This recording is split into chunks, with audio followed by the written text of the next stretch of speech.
Conor McGregor that's put a lot of people on this. And when people say he's not done a lot, he said some bad things, even against Floyd Mayweather, Khabib, and I don't agree with them. But what he's done for the sport, I mean, it's unreal, and the UFC is where it is partially because of him. If I was to put a time scale on it, I reckon in 2 years' time, I will be fighting on the big shows in England. And I have no doubt in my abilities that will be possible.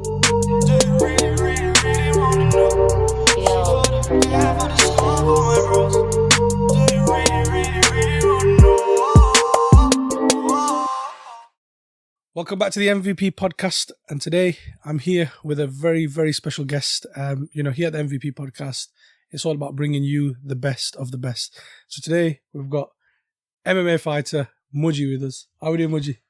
I'm good, man. How are you? Yeah, I'm all right, man. I'm all right. It's good. It's good for you to be here. I want to go on to a very, very sensitive topic to start with. I want to go down the KSI and Logan Paul route. It's one of them where I think to myself, what are two YouTubers, and don't forget, we're all YouTubers here as well, but what are two YouTubers doing, fighting in front of that many people for that amount of money, gaining that much traction and fame and all of that? But it's not just, they're doing some random video or some challenge or, one of their normal things. They're fighting. I think personally, it's disrespectful. I think they have no business in the ring, but I wanted to take your viewpoint, as a fighter, someone who does this on a daily basis. I want to take your viewpoint. I mean, what do you think of all of that? It's what you said. The YouTubers in this market, it's supply and demand. Yeah, it's always been supply and demand. From Billy Joe Saunders was on the undercard this year. Yeah.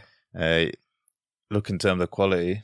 Billy Joe Saunders is one of the best middleweights in the world. Well, he's a champion. Yeah, exactly, and he's fighting on the undercard in this card. So it's a bit embarrassing. It is. But like I said, it is what it is. It's supply and demand. And I've not watched the fight, but before I got here, I was waiting for you on my Instagram, and I must have seen that. Thanks for that. And I must have seen about 15 posts on the KSI fight. So I know the result, but yet it was you that told me about Billy Joe's result. I didn't know prior to that. Well, there you go. That in itself sums up a lot. Absolutely sums up a lot. I mean, you know what? You made a fair point. We had Devin Haney on the undercard. We had Billy Joe on the undercard, and now we got KSI and Logan Paul. And don't get me wrong, look, I got nothing against the guys. They've done really well to where they've got to, but they have no business headlining a card. They have no business stepping into a ring unless it's for charity, unless it's with a head shield on and all of that and all the protection that you have. They have absolutely no business because unfortunately, we've lost another fighter. I think Dwayne Ritchie passed away in training, in sparring. I think he was sparring with Michael Zafara, who fought against Kell Brook, and he passed away. That's another person who's gone too soon from the world. Why? Because this is a dangerous sport. If one of those guys got hurt, I know obviously they're financially set for the rest of their life, but what would the impact be on their life if one of them got hurt? Yeah, you're right, man. It's not a game. But when I look at it, the build up to it, I've watched a bit of build up. I watched the first one because my nephew, big YouTube follower, and he goes, "Mujjy, you're gonna get it." We ended up hard to get it for him. I'm not gonna lie, I watched it. Yeah, I watched it too. And I was thinking to myself, like, even amateurs in the UK, they'd wipe the floor with them guys. But again, it's going back to supply and demand. Yeah, people are interested in it. If you remember, the very first one was a free stream on YouTube. Yeah, it was. Yeah, and that one, I think everybody broke records in terms of how many people are watching it. Yeah. That I think was fine because it was more of a charity one. It had head guards on. They did. Yeah. I mean, you get a lot of that. You get a lot of white collar boxing. But I think with this one, I think what's aggravated a lot of people is the fact he's headlining a card where a world champion is actually on the supporting card. I think it's two world champions. Well, Devin Haney as well. So, you're spot on. And also what I read was, because I've not really followed it too much, but this week Sky's been promoting it so much. Box office, get it now, blah, blah, blah. When you're watching the football in the breaks, they're promoting it. They've turned professional for this fight. They've turned professional. For someone like you who does this on a daily basis, who lives this life, they're doing it for 8-9 weeks or whatever it is their training camp is. How does that make you feel knowing that this is what they're doing nowadays?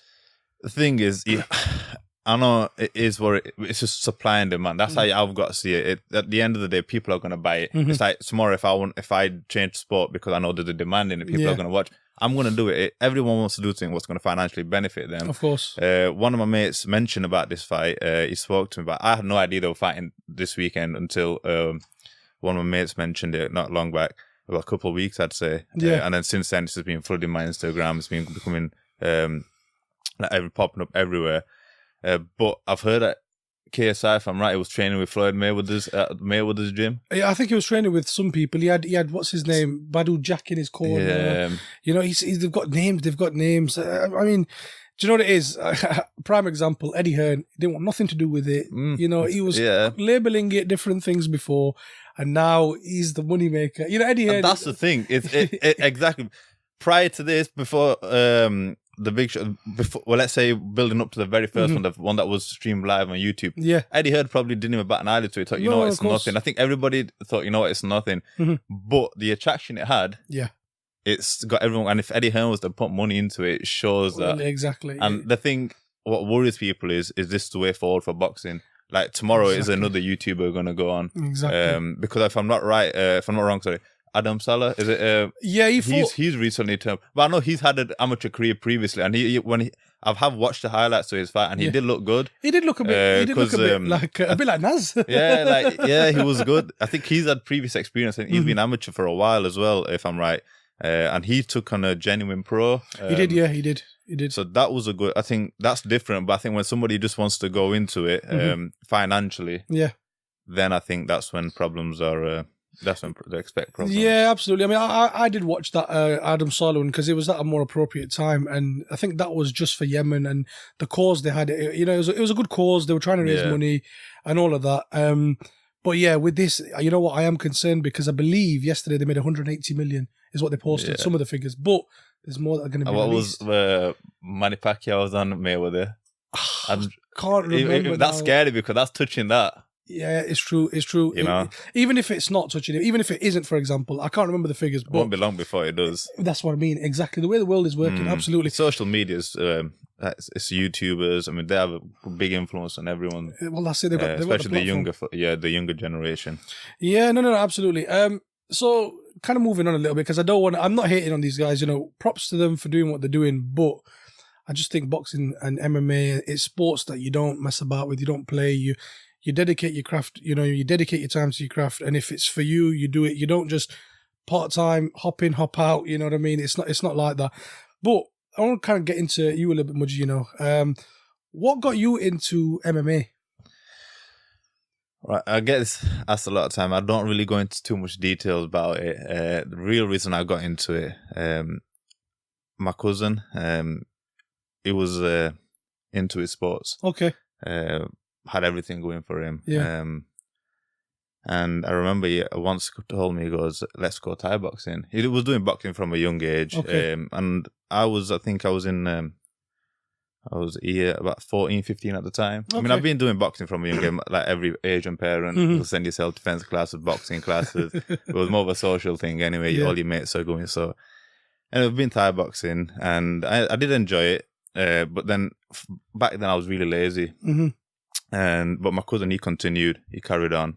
And it was when I was about 15, 16, about 15, he was 16 years old and he goes, Mujj, I want to do MMA. I want to take a fight on. Because he was doing grappling. I think grappling at that time wasn't really common. It's going back about 10 years now, over 10 years. Okay. And I go, look, do it. You mean, you're probably the most gifted person that I know. Yeah. And so you said he was going to have a fight. He wanted to take it further. And it wasn't about 3-4 months later, I found out he had cancer.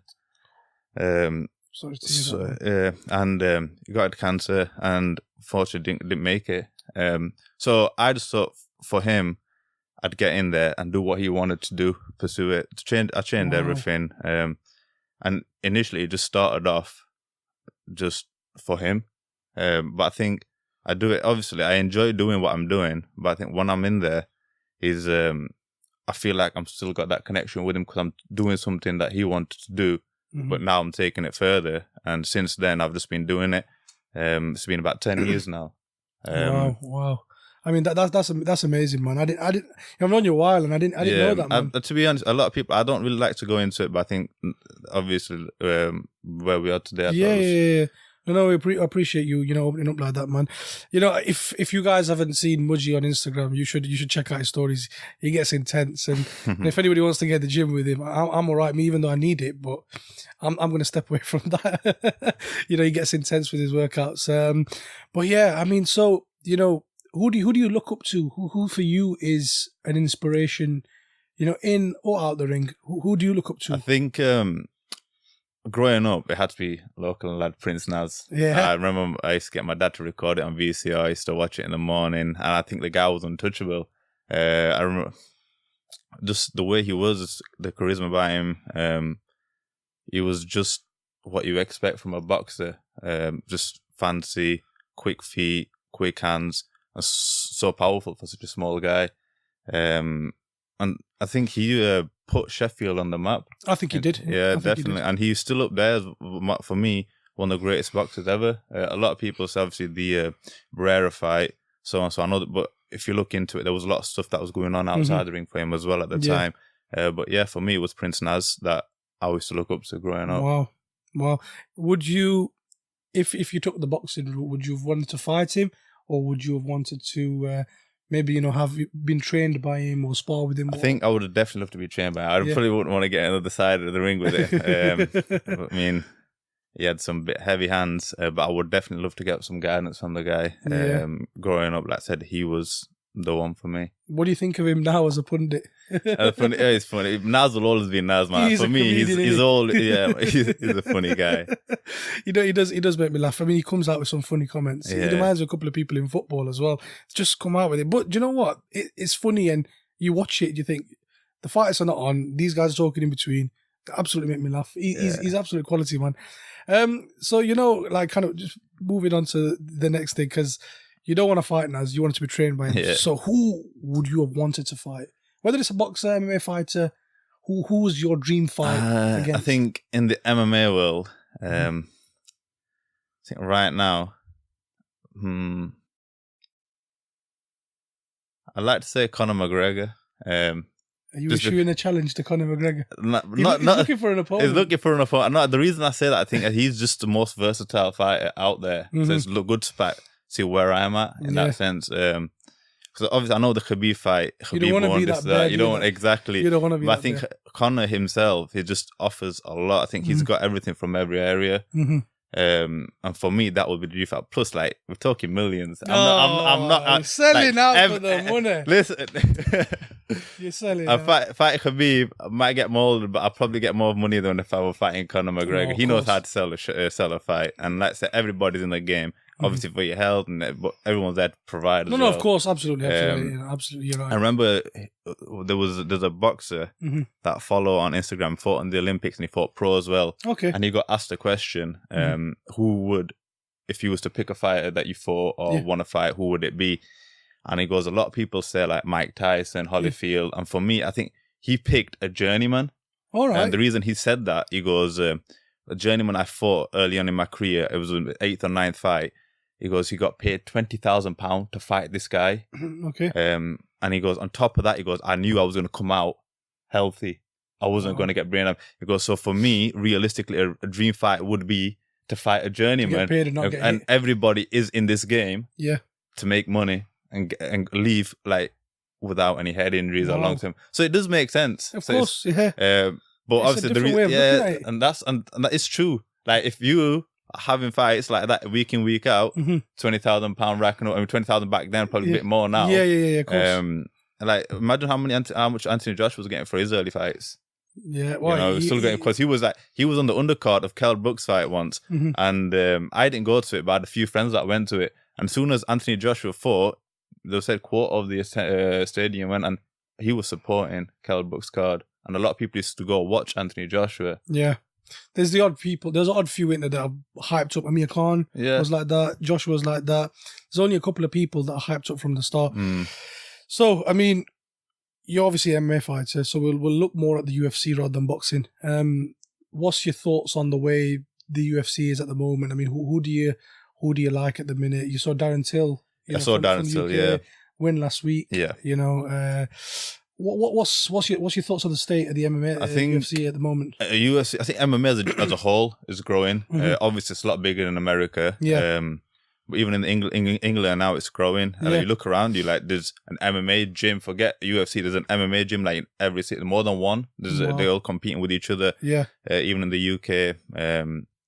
But as a sport, it's growing rapidly, and I think in terms of financially, like competing with boxing, it's still a bit away.